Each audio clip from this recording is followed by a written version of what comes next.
That was actually the end, but it'll do as a start.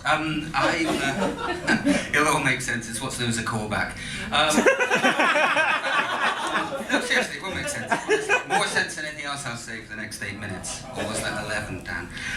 So, yes, have you ever noticed those cats and dogs that look like Hitler?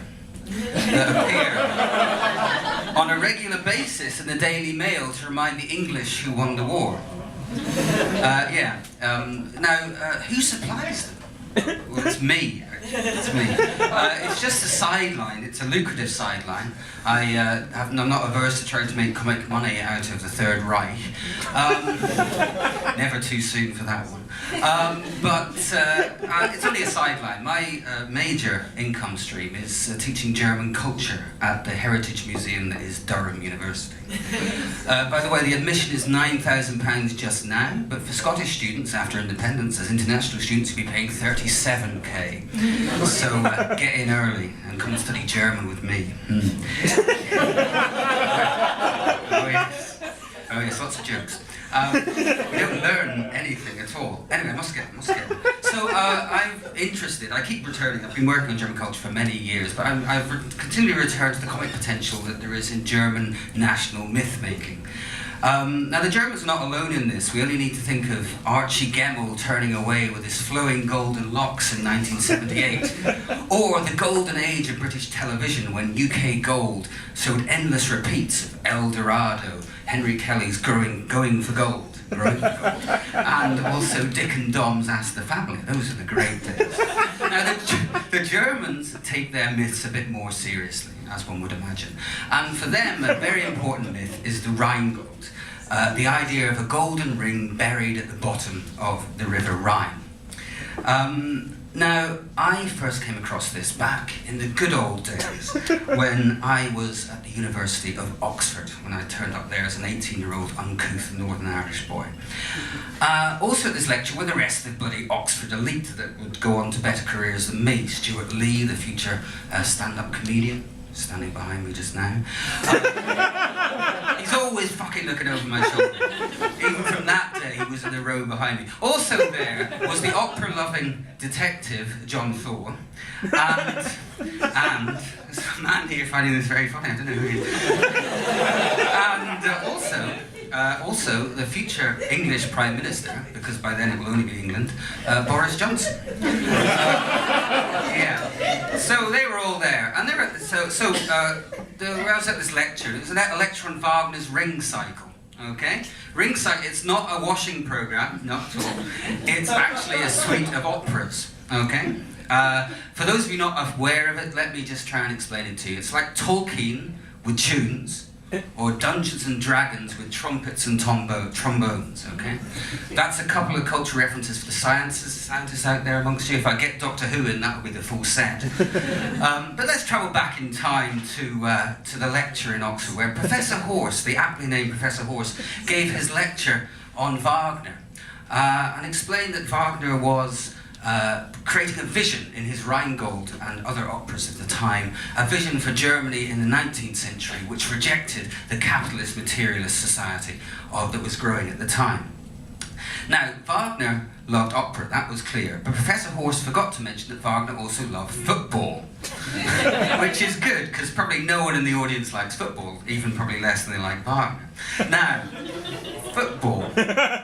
He loved football so much he built his own theatre of dreams. Not Easter Road or Tynecastle or Parkhead. No, he built Bayreuth, a Nou Camp for a new order, where the Germans could come as a folk and gather and experience the authentic Germanic myth of the Nibelung. Which was all very good and fine. But Professor Horst also went to say that Wagner was so successful that Nietzsche, the syphilitic philosopher indeed, he was a professor, not philosopher, and he was the syphilitic philosopher Friedrich Nietzsche had founded a whole philosophy in Wagner's opera, which was basically that the individual would be crushed by the tragic power of Wagnerian music, which you heard at the start with the cats.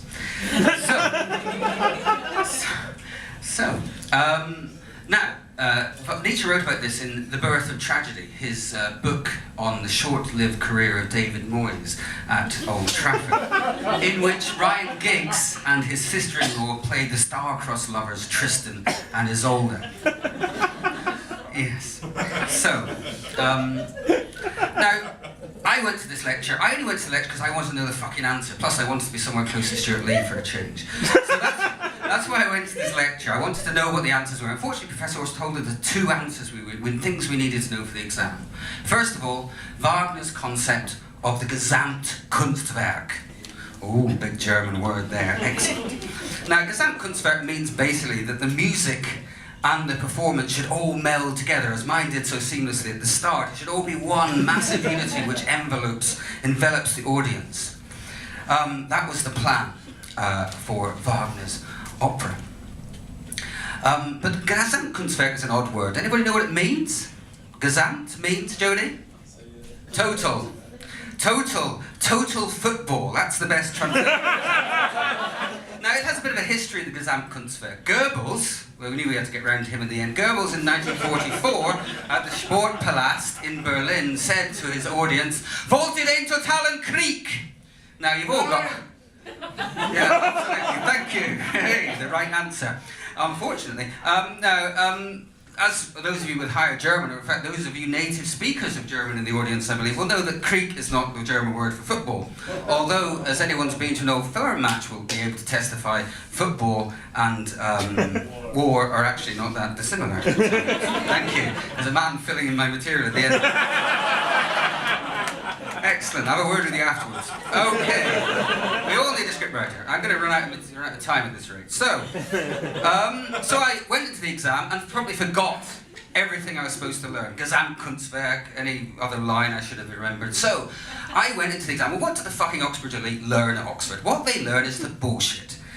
Why do you think Tory policy has been so mad for the past 3 years? It's basically Cameron and Gove and Jeremy Cunt sitting in a room going, "Oh, no fucking idea. I tell you what, let's make up a bedroom tax. That's a really good idea. And let's send a bus round for the foreigners. Absolutely. That'll sort things out." Great. Excellent. We're not in England anymore. So indeed. Yes. Oh, God. Completely lost the thread. So,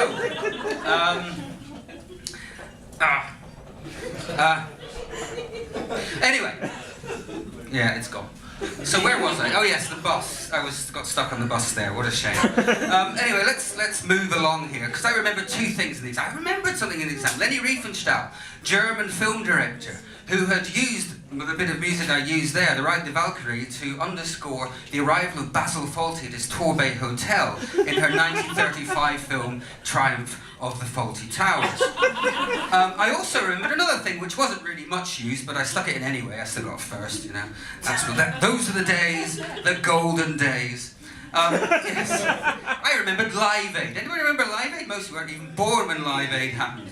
Okay, Live Aid, that great construction of the collective myth of Western charity. Okay. And basically at this, of course, as you remember, Albert Speer's house band, Spandau Ballet, paid their greatest shit. Okay, I'm running out of time, so let me just say, Bayreuth still exists. It's indestructible.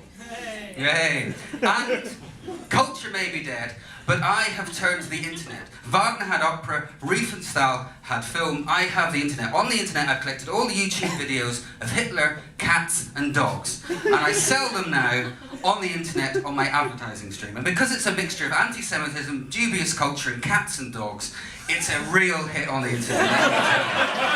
And on that note, and because I've made enough money I can now leave, I'll say goodbye. Thank you.